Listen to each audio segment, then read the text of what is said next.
Merci Banamboka, merci Balandi. Il y a émission meilleure de la RDC. Vous êtes déterminé à Kokanga fraude à tous les niveaux. Après l'Iwayalo, l'indépendance est ça qui Moi, na musala na bino toujours to ebisa kabino ki tozaliwa na pona ko servir. Yango wana lutte contre la pauvreté et kozala une de nos premières priorités. Nous considérons que trop, c'est trop, il doit partir.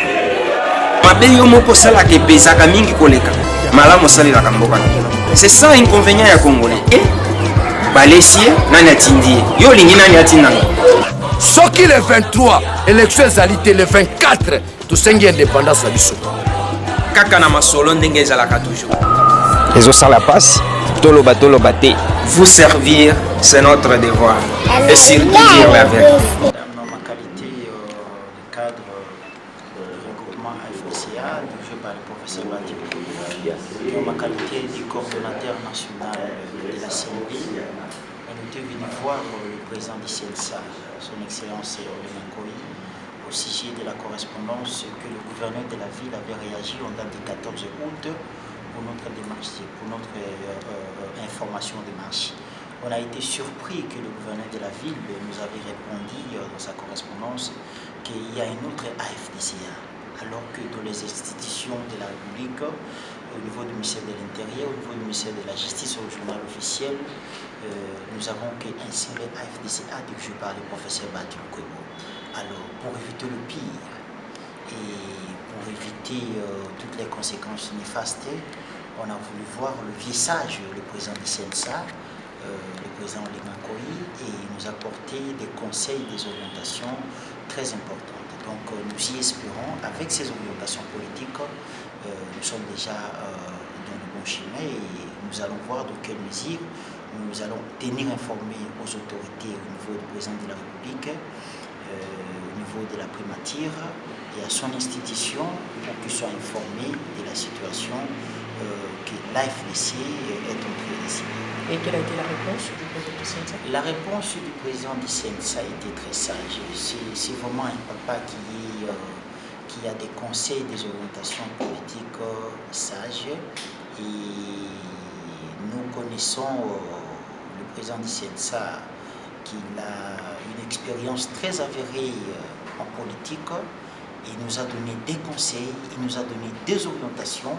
Et on se réserve de le dire ici à la télé, nous allons écrire officiellement au président de la République, au Premier ministre et à son institution pour qu'il soit informé de la légalité, de la légitimité et le droit de l'AFDC qu'il revient qu'à lui-même, auquel le professeur Bati Lukwebo est la seule autorité habilitée et compétente à prendre des décisions. Voilà. Et quant à la démarche que vous avez entamée autrefois, est-ce que vous continuez toujours, vous maintenez toujours votre démarche de faire la marche sur le terrain ou bien vous allez changer par rapport à la mesure prise par le gouvernement? Bon, le marche, c'est l'une des stratégies politiques, madame.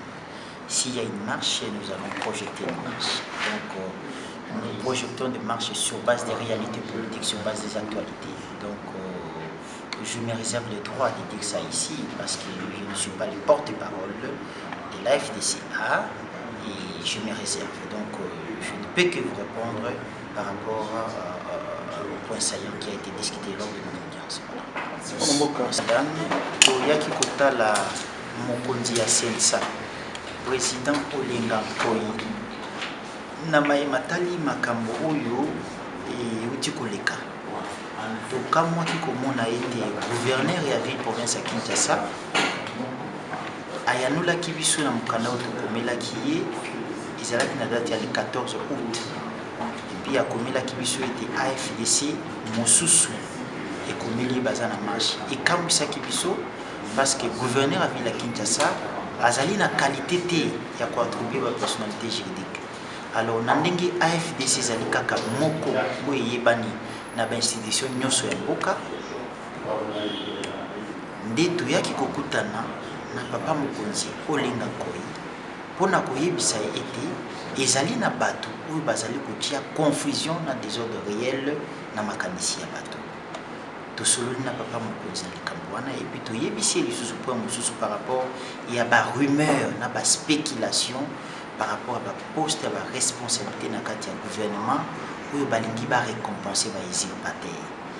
Mais président ya sensa apesi biso baconseil étant que sage, apesi biso baorientation yango nde tokosalela yango mpona koevite ete mobulu ekota na kati ya mboka te et puis baconséquence ezala mabe te. Mwana mboka olobi président sensa apesi bino baconseil yango tokoki koyeba yango. Bon, journaliste omoni na politique nyonso balobaka te. Président sensa apesi biso baconseil ndeti d'abord acteur politique très expérimenté et puis ndeti papa. Baconseil yango tokokomisa yango na kati ya liboma ya biso AFDCA yango nde tokosalisa yango nde tokosalela mpona intérêt ya mboka et puis mpona intérêt ya recrutement. Na lolenge bokomona makambo eza na kati ya koleka mpona AFDC na kati ya mboka na biso tokoki croire que AFDC na bino wana ekokende liboso. Ndeko AFDCA regroupement cher oyo ezali dirigé na professeur Bati Nkobo eza légal eza officiellement mini na bainstitution Elikia ezali ebele parce que tu as légal et puis tu as officiellement connu dans l'institution.